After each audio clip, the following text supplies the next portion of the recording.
our first Your Lurgan podcast, looking back at some of the news stories, some of the people we've talked to, and some of the engaging things that have been happening in Your Lurgan. I'm Donald McCone, and with me is editor of Your Lurgan, Michael Scott. Good evening, good afternoon, Michael. Hey, Don, how are you? I'm good. We're looking at this in a Sunday morning. It's fresh and wherever it is with wherever you are. How's your week been in the Your Lurgan context? It's been very, very busy. Obviously, we're delighted to get this podcast up and going. So it's amazing to have a new platform for us to tell everybody the stories that are going on in and around Lurgan. But the problem for us as journalists at Easter time is that from Friday, everything just shuts down. So we have been busy over the last few days trying to gather up things to try and keep us going over the next few days to keep everybody informed of what's going on in the area. And we should say and point out that this is recorded before the actual output, just in case the massive story of a volcano in the Bleary comes along. We haven't covered it. So don't be panicking too much if that's what your expectation is. But we are looking back at some of the stories that have made the news. So where would you say the stories begin for you? Because there's a variety of coverage, and a lot of the stuff will be repetitive in some nature, but sometimes one or two stories will stick out. So in context of that, let's looking back to the start of the week. How have things been from the regular stories, the usual court stories, for example? Yeah, well, let's go back to the very start of the week. As you said, on Monday, we had the stabbing which took place in the middle of Lurgan. That broke late at night. We were the first people to break that story, which it was a very shocking incident. Obviously, our thoughts are with those who were injured in that incident. That then progressed into a court case, which you can read all the details of on. And of course, we are legally bound not to report anything more than the details Correct. we were at the time. It's not a question of trying to dissect the rights and wrongs or anything of that nature. So if you're expecting that, there'll be nowhere that will do that until the court case is sorted. And even then, perhaps we'll be less invasive than you'd imagine. But that's still the major story. I heard sirens on the particular evening myself, was closer to it than many others. And I suppose that's as close as many of us want to give. But we have to nod towards the fact that it did happen, and hopefully not the beginning or the continuation of similar incidents. Absolutely, no, yeah. I mean, it's, as I said earlier on, it's horrific. And as you rightly point out, it's a court case, it's a live court case, so we can't go into the details really about that. But what little detail we do have, as I said, you can read on our website. And what other stories have developed? On a lighter note, one of the stories that has stuck out for me is a story about Lurgan's first ever Pokémon Go champion. That was an interesting one. My colleague, Johnny McNabb, has been looking at that one. Well, James, welcome to Your Lurgan, or we call you the Lurgan Rocket. You won the world's first Pokemon Go there championship in March last month. So chat us through that. So it was as you said, the first ever official sanctioned tournament for Pokemon Go anywhere in the world.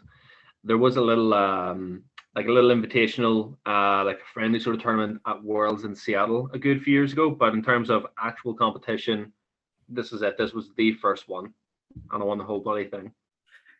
And how many people took part? And did you expect they win? Did you?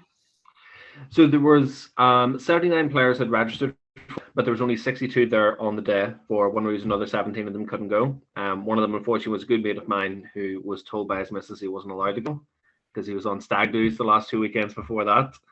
And she even said to him, they watched a really fairly scuffed live stream of the finals on Sunday, and she goes, you know what? I'm sorry that I didn't let you go to that. But hopefully we'll get him at a future event. I didn't expect to win it. Not to toot my own horn, but I am pretty bloody good at the game. And I did fancy myself good enough to at least make the top cut to play Sunday, which was top 4.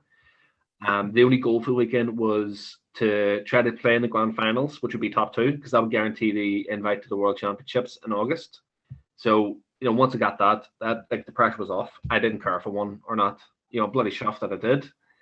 Going into it, no, I didn't expect to win. The fella that I played in the grand finals, he was, from the outside of my opinion, he was the favourite to win the whole lot. I picked it up, Pokemon Go, right at the very start of the whole thing. I think, Donnie, you were telling me you had a go at it as well at one stage, did you? Well, I didn't so much have a go as certainly when I was we had our first child way back when in the 90s, early 2000s, he picked up on this idea of Pokemon. He must have been no more than 5 or 6. So we had the Pokedex, we had the Pokemon, we had Pikachu, and all the other monsters that ensued from that. The name of the main character is the hunter of the Pokemon. Who is that? Can you remember that? Oh. I can't remember. You're taking me back to my childhood here, Donna. I cannot remember for the life of me who that was. Well, I can picture it in my head. Yeah, me too, but it's not a mastermind, so we're all right. Pass, shall we say. But certainly I had knowledge of it and the expense of it too. It's a very expensive hobby to get involved in, isn't it? The cards and all the rest of it. And the cards can be worth absolute fortunes. Somebody tells me the particular ones. Yeah, well, this version of the game, of course, is a bit cheaper to play. You download an app and go out walking about the place to try and catch as many Pokemon as you can. And in this case, James Smith, who's from Lurgan, has been all over the place trying to catch them. He tells Johnny that he was in Lurgan Park and down by the lakes in Craigavon catching all these Pokemon characters, and that has now progressed into him being a champion at it. Pokemon Go was obviously released 5-6 years ago, and did you do much walking about Lurgan, did you?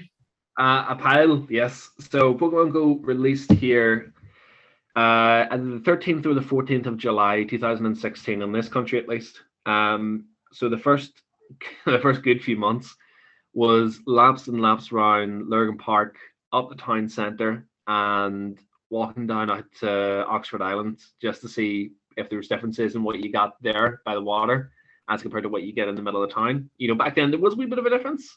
Less of a difference now though. But yeah, got me up and out. It was a good way. It was a very different way of interacting with Pokemon as compared to what I had before, because that used to be, just sitting on the couch or sitting on the bed with, 3DS or a Game Boy or a Switch or whatever.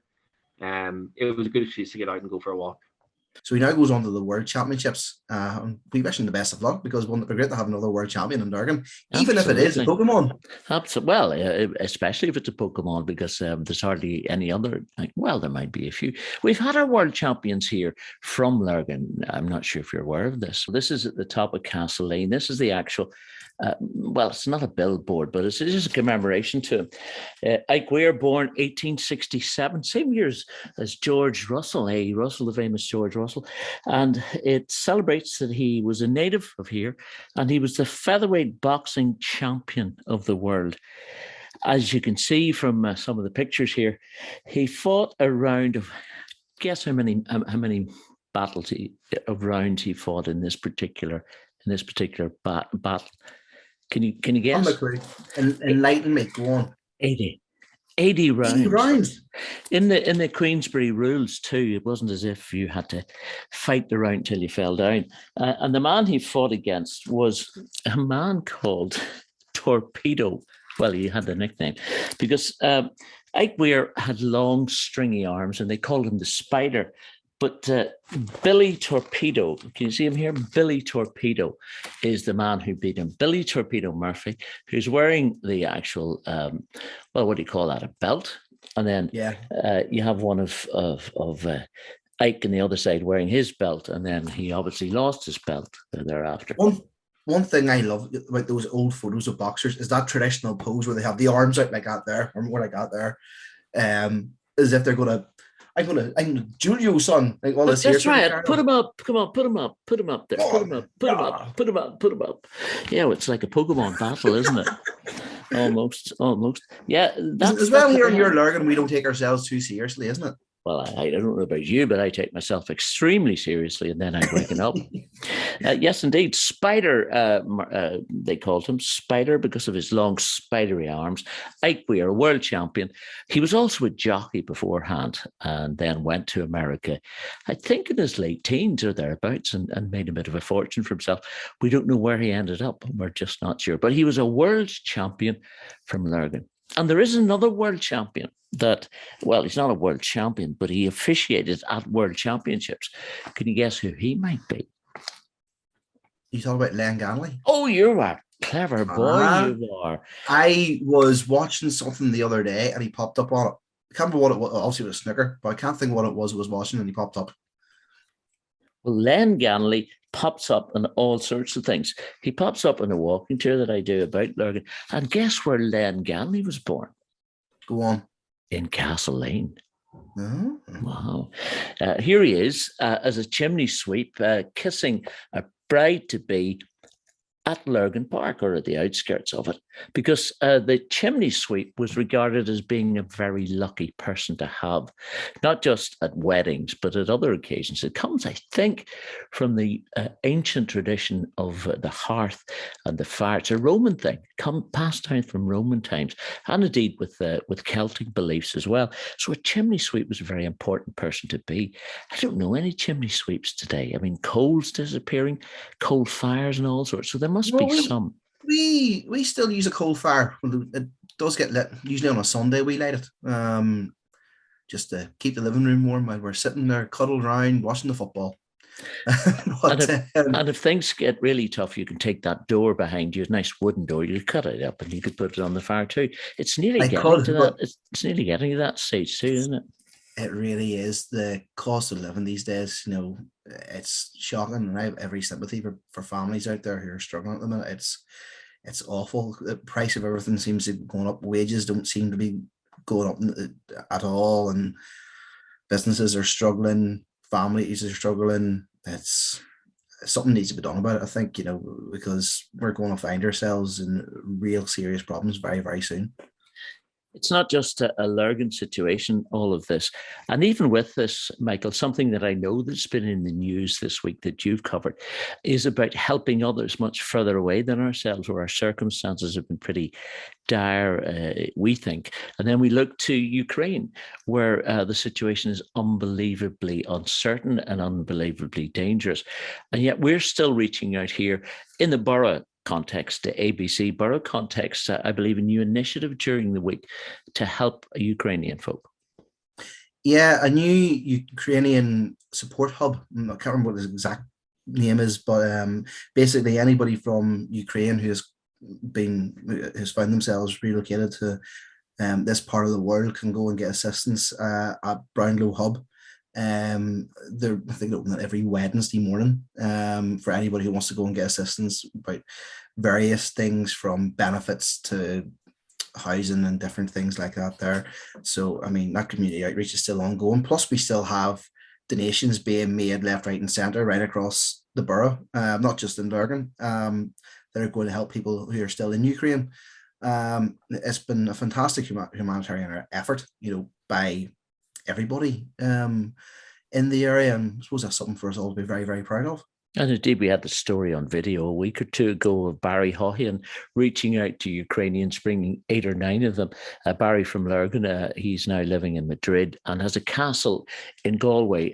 He brought some of those people to the castle to survive, basically, and they are very thankful for that. A good Lurgan connection to that. I was watching an interview with Sean Payne, and he recommended that if you want to understand the people of Ukraine and what they're going through, hi Maria, then you should watch a documentary called Winter on Fire. So I watched that on the Wednesday, and so then after we saw that, and of course we've been seeing the news of what's happening in Ukraine over the last period of time, I thought, okay, what can we do to help these people?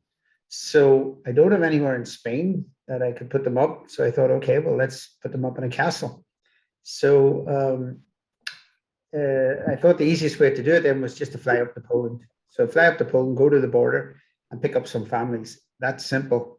So we are still reaching out. It continues to be in our news. So some more stories then from the week. Well, I suppose one of the things we also cover on Your Lurgan that maybe other places don't do so well is sport. And one of the highlights for me this week was covering a story about my beloved Glenavon, who my beloved Glenavon too, yeah. Quite a few beloved people, or people's beloved Glenavon. A team of legends, club legends, are getting together for a five-a-side tournament, which is being played in Larne. We put details of that out on Thursday evening. Some great players taking part in that tournament. Tuna Murphy, who is in goal, many people will know. Tony Grant's up front, my hero. The scorer of the winning cup final goal in 1997. And Jared McMahon, you say too? Yes, Jared, who left Glenavon, scored the winning goal in the 1992 cup final, of course, in the decider after that game. Then promptly signed for Spurs. Played for St Johnstone amongst other teams as well. Jared, who still works around the place as a postman. So he's part of the team as well. So yeah, that's an interesting fundraiser. Did I hear the word Pat McGibbon? No, you didn't. Oh, is Pat's not playing? Oh, he'll fall out with him for that. Pat never played for Glenavon. Well, of course he never did. He played for Manchester United more directly, and he managed Glenavon's big rivals, Portadown. So, dear, so that's why he's not been invited. An apology now to the supporters of Glenavon. Pat, sorry. Supporters of Glenavon, sorry. My first time to go to Glenavon must have been in 1964. My father took me and we sat in his knee, and I remember Dennis Guy, and he's my hero of all Glenavon days, of course. But what I used to ask my dad most often was, who was the scorer, who passed the ball? I used to ask him, what time is it, Daddy? We're going home now. Do you know something? There's a lot of Glenavon fans who are going to games these days who arrive in and after about 5 minutes are saying, what time is it? Can we go home now? So sad to say. But that's, as you say, something that Your Lurgan is doing comprehensively, coverage of that and other sports too. Of course, Eugene Craney will bring you up to dates all the time with the Gaelic games. In fact, we must get him on sometime to give us a roundup of what's coming up. Oh, absolutely. Yeah, Eugene be up for that, I'm sure. Yeah. No, we try to cover as many sports as we can. We've got bowls on there now as well. So, but I would appeal to anybody out there who's listening, if you want to have your sport covered on Your Lurgan, send us an email. We've got a brand new email set up specifically for sports. So sport@yourlurgan.com. Would love to hear from you. I was over at Lurgan Bowls once, must be almost a year ago, and they were just coming out of a COVID at the time and were open for a little while. I think they had to shut down and then they've now reopened again. But it was fascinating. There's a lot of people there, different ages, a lot around my age, perhaps some younger. And then I came across a couple of ladies who I went to talk to. One of them was particularly sprite and springy and looking forward to a game. And she said, I've just walked a few times around the park. I said, well, yeah, that's very good. Have you played bowls for long? Oh, she said about 60 years. And I looked at her and I said, and how, it's impolite to ask you, how old might you be? Well, she said, I might be 87, but I'm actually 88. and it was no bother to her. So she was a sprightly lady, and she continues, I suspect, to play bowls as well. It's a very popular sport. And we've had a few champions there too, of course, over the years. So sport, I can tell it's not your specialist subject. Phone a friend. Phone a friend if you need some help on that one. Well, Michael, thanks for being editor to tell us all that's going on this week, and we'll move on and forward with some of the video stories that have been covered during the week. Thanks very much for joining us. We look forward to chatting to you during the week and, of course, on the podcast next week. Brilliant, Don. I'll leave it with you. Thanks very much.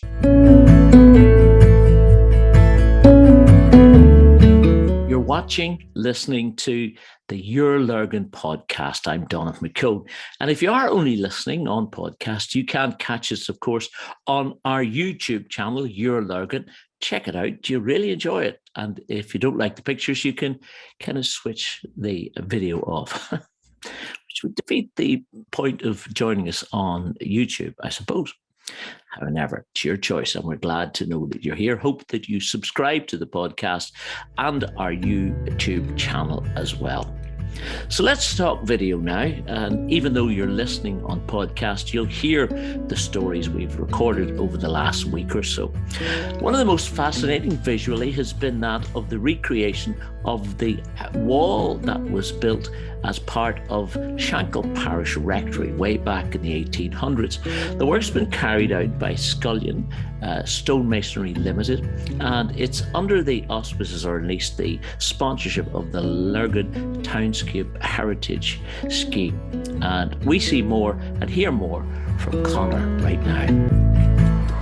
What have you just done there, Connor? What's the process you've just... So we've removed the cement joints in the stone, and we've washed it out and repointed it in lime mortar.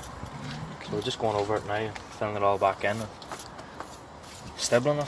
Where have you got all the stones from? So the stones was there was a concrete coping along the top of this here that we've removed, and on the inside of that concrete coping there was a whole like a row of stone. So we're reusing that. Plus there's some bags of new stone there as well. But most of this is the original of the wall that was here then? Yeah, okay. Yeah. And you've obviously, it's all the basalt, I think, is all the basalt. Yeah. Has this been an easy job or a difficult job? It's been easy enough. Well, not too bad. Well, it's straight lines, isn't it? It's not... Well, straight enough. Yeah. Depends where... It's a straightforward job, like, you know, it's just for a bit of labour intensive, like, you know. Yeah, okay. And you started it, what, 3 weeks ago, 4 weeks? About 3 weeks, well, two and a half weeks ago. So about a month in all to complete? Yeah, okay, cool. Yeah.